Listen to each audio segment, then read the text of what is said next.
पर तारीख, तारीख पर तारीख, तारीख पर तारीख मिलती रही है, लेकिन इंसाफ नहीं मिला। तारीख पे तारीख, तारीख पे तारीख, तारीख पे तारीख, यहां इंसाफ नहीं मिलता है, मिलती है सिर्फ तारीख। हाँ जी दोस्तों, बिल्कुल तारीख।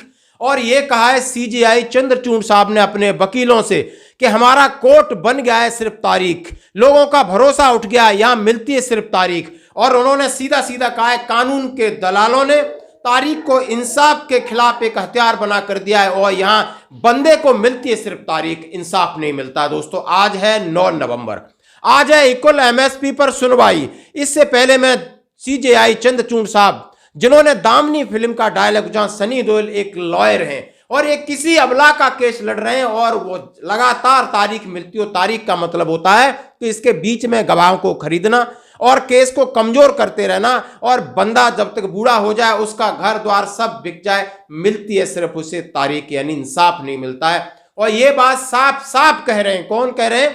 आज के वर्तमान के 4 दिन पहले चंद्रचूड़ साहब, जो चीफ जस्टिस ऑफ इंडिया हैं, उन्होंने कहा है कि हमारी पहचान हाई कोर्ट नहीं तारीख बन गई है, हमारी पहचान सुप्रीम कोर्ट नहीं तारीख बन गई। हाँ जी बिल्कुल, मैं आज शायद पूरी तरीके से आश्वस्त हूं कि आज इक्वल एमएसपी यानी 28 से 30 लाख जवानों की मांग होगी पूरी।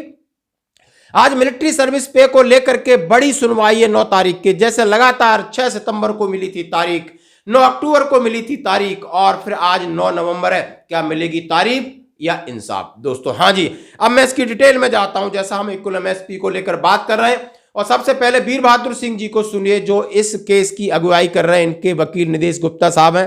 दूसरा मैं आपको बता दूं, एमएसपी का केस आपको बहुत सही दिशा में जा रहा है, और लीगल वे में ये कहा जाता है कि जब आपके पास कुछ बोलने के लिए नहीं है तो इधर उधर की बातें, वही हो रहा है। एक दिन पहले सरकारी वकील का फोन आया मेरे ढंग, मैंने कहा क्या नाम है, क्या ये बिल्कुल ऑथराइज्ड है? जवाब आया नहीं। क्या ये कॉम्पिटेंट है? जवाब आया नहीं। क्या आर्मी एक्ट के दायरे में? बोला 2 सेक्शन को छोड़ के दायरे में ही नहीं है। फिर मैंने बोला क्या ये फील्ड हॉस्पिटल में जाती है? फील्ड एम्बुलेंस में, जो आजकल फील्ड हॉस्पिटल का है, बोला नहीं जाती। मैंने कहा क्या बीपीटी पीपीटी पीरियडिकली करती है? बोला नहीं करती। तो फिर इनको हमसे डबल मैंने सवाल, लगातार इनको फीस जा रही है और इन्होंने कहा है कि केस काफी मजबूती से आगे बढ़ा है, यानी जो भी एविडेंस चाहिए थे कोर्ट को, माननीय कोर्ट को, हमने उसको प्रोवाइड करा दिए। और हमने आरटीआई लगाकर एक बहुत बड़ी चीज दी है कि एक मिलिट्री इंटेलिजेंस का अफसर, ना ही वो कॉम्पिटेंट है, ना ही वो हथियार इशू है, ना ही वो लड़ाई लड़ती है, उसको हमसे डबल एमएसपी दी जा रही है। आप समझ सकते हो, हमको 5200, उसको 10,500, तो क्यों? आखिर जब इक्वलिटी है इसमें और इसका रिस्क फैक्टर भी इक्वल है, तो एमएसपी अलग अलग क्यों?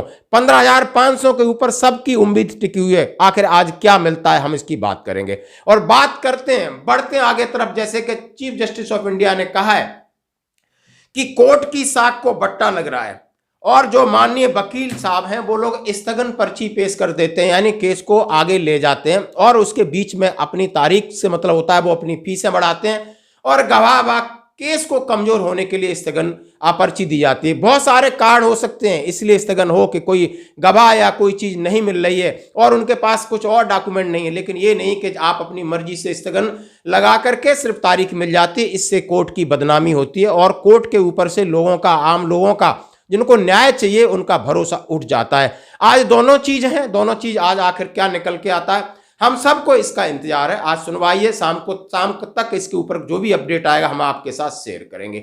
दूसरी बड़ी बात कहते हैं, हाँ जी दोस्तों, मैंने जैसा आपसे कहा कि भारत सरकार की मंजूरी का इंतजार, तीनों सेनाओं में बड़ा बदलाव, आपको इसका स्वागत करना होगा। हाँ जी दोस्तों, बहुत बड़ा बदलाव है।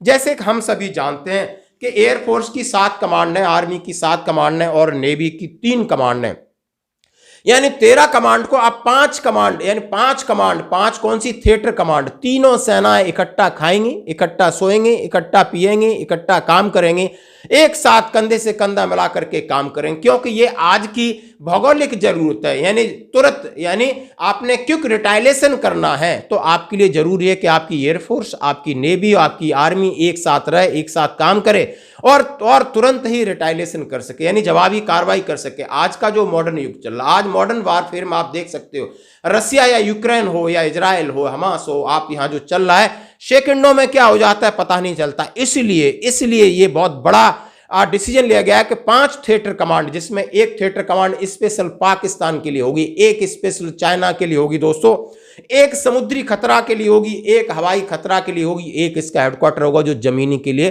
पूरे कमांड कंट्रोल को लेंगे। यानी 5 थिएटर कमांड में बांटा गया है। और यह सपना था सीडीएस जनरल रावत साहब का, इन्होंने इसकी नींव रखी थी। इन्होंने कहा था कि चीन और अमेरिका की तर्ज पर तीनों सेनाओं को आज इकट्ठा होकर लड़ाई लड़ने की जरूरत है, क्योंकि लड़ाई का मतलब ये नहीं होता है कि आपका हवाई लड़ाई चल रही है तब तक जमीन की लड़ाई शांत है, या जमीन की लड़ाई चल रही तब तक हवाई लड़ाई शांत है। जब लड़ाई होती तो तीनों सेनाएं एक साथ लगती हैं। जब इनका कोऑर्डिनेशन नहीं होगा तो आपके लड़ने के तरीके में कहीं ना कहीं समस्या आएगी। इसलिए क्यों न पहले से ही उसको सुदृढ़ और सशक्त और मजबूत बना दिया जाए। उनकी प्रैक्टिस, उनका अभ्यास, उनका रहना खाना पीना सोना जागना एक साथ हो, ताकि हम तुरंत रिटायलेशन कर सके। क्यों आजकल धोखे की लड़ाई है, छिप के लड़ाई है, और ये धोखेबाज चीन और धोखेबाज पाकिस्तान के ऊपर आप भरोसा नहीं कर सकते हैं दोस्तों। इसलिए इस चीज का आप भी स्वागत करेंगे और हम भी स्वागत करते हैं कि किसी भी खतरे का तुरंत मुंहतोड़ जवाब देने के लिए ये 5 थिएटर कमांडों का होना जरूरी है।